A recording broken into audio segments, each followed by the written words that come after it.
What's up, nerds and nerdettes and wee little nerdlings all? It's your buddy Big Johnny G for Two Gun Pixie presents Legendary Gaming. Shut up and sit down. What's up, Pixie Posse and wee little pixels all? Thank you for joining me here, Two Gun Pixie, your gateway to Legendary Gaming. Now, today's video is going to fit very snugly, obviously, right into our Midday Monologue Monday playlist, where I talk about things that have to do with Dungeons and Dragons, board games, things that, pop up in my head, thoughts that I have on this. So I monologue about it. Now, today, yes, another Dungeons and Dragons episode. Maybe you could tell by my attire here. Now, this time, me and the guys were having a discussion that I thought I really wanted to have here also.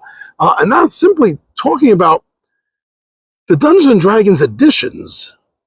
No, I'm not getting involved in the edition war right here. Most of you that watch the channel probably know where I stand with that anyway. And although you should not judge a book by its cover, you may be accurate doing that with me. I'm not saying you are, saying you might be.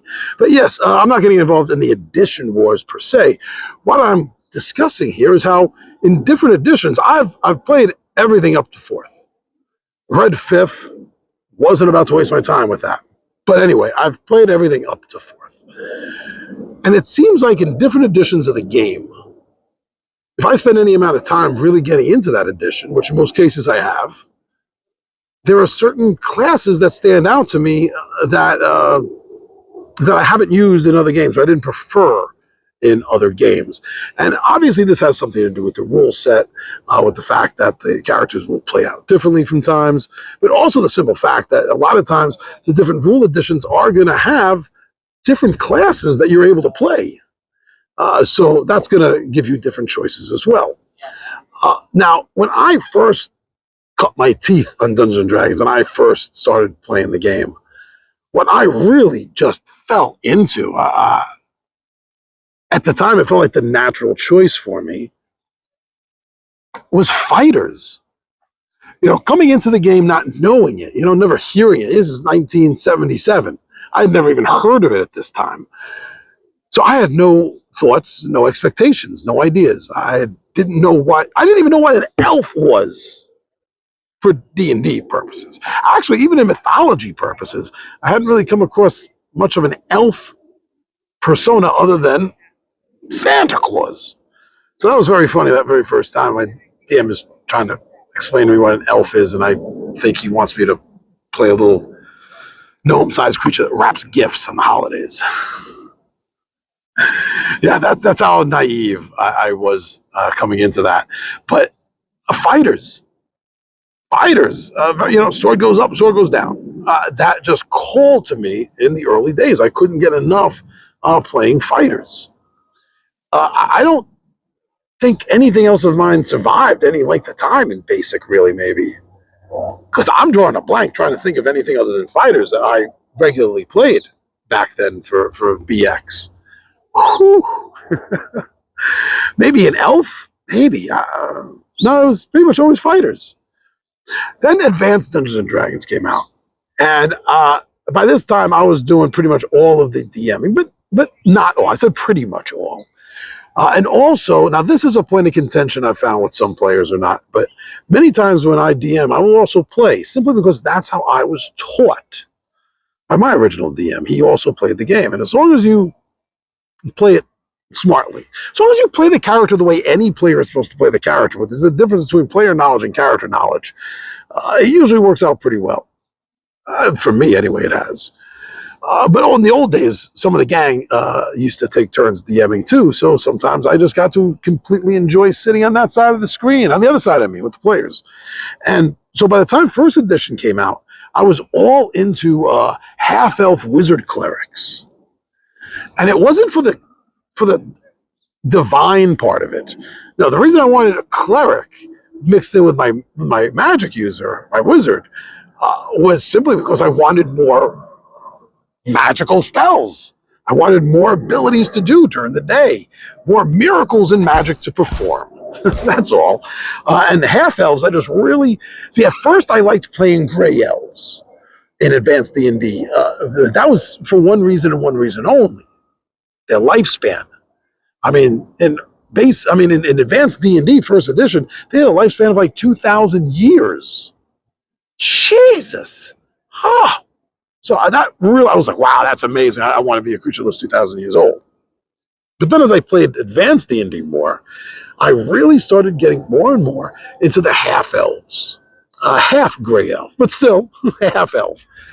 And I continued with my multi-classing. I almost call it dual. That's in first edition AD&D.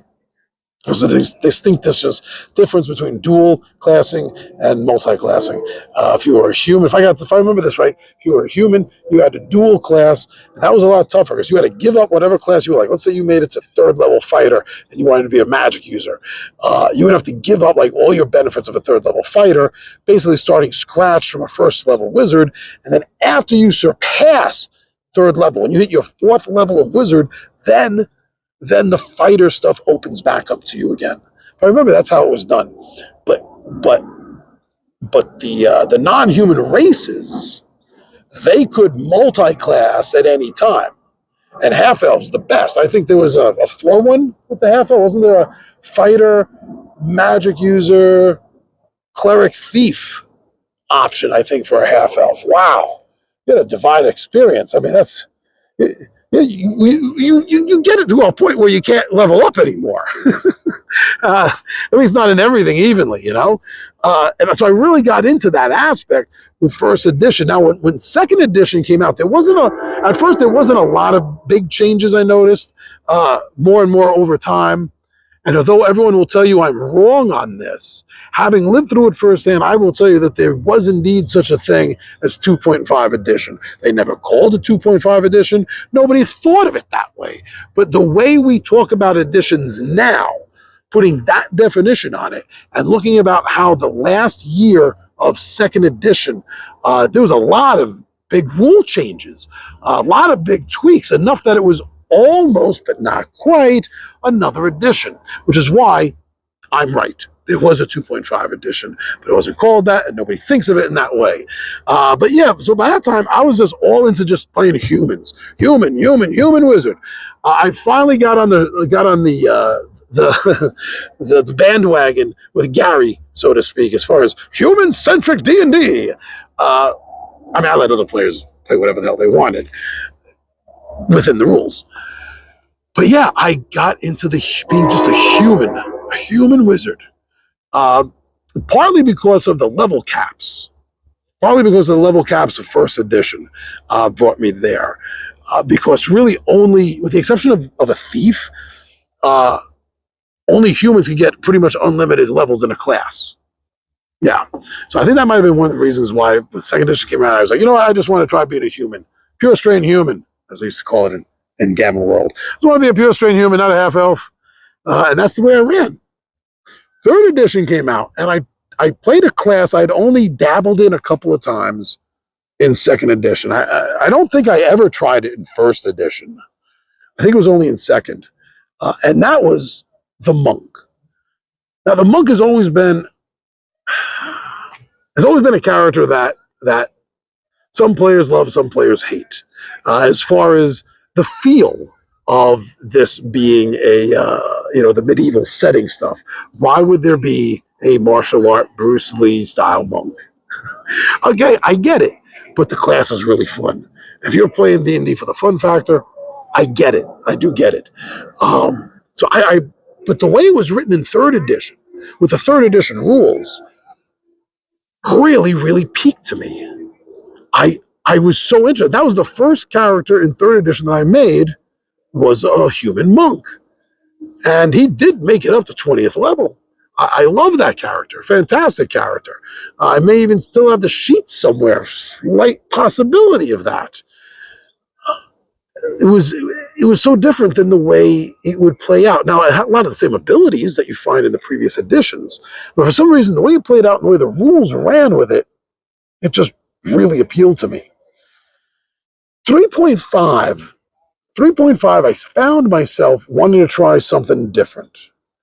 You know, by this time I had completed the monk or almost finished the monk by this time. So I wanted to go a different route. And I wanted to try something I wanted to do back in first edition. But when second came along, they took it away from me. Well, I mean, yes, I could have house ruled it. I know that. But trying to use as little house rules as possible back in the days, I didn't feel comfortable doing it. And that's, well, in first edition, I wanted to make a half-orc fighter, half-orc thief. So I wanted to do. And I envisioned him like a thug. My idea came just when second edition was about to roll out. So I never got a chance to do it because they took away some of the things I needed to make him in second edition. Again, without house ruling anything. I get it. I know. So when third edition came out, 3.5 edition came out, and I needed a new character at that time, that's when I decided that these bees are bothering me.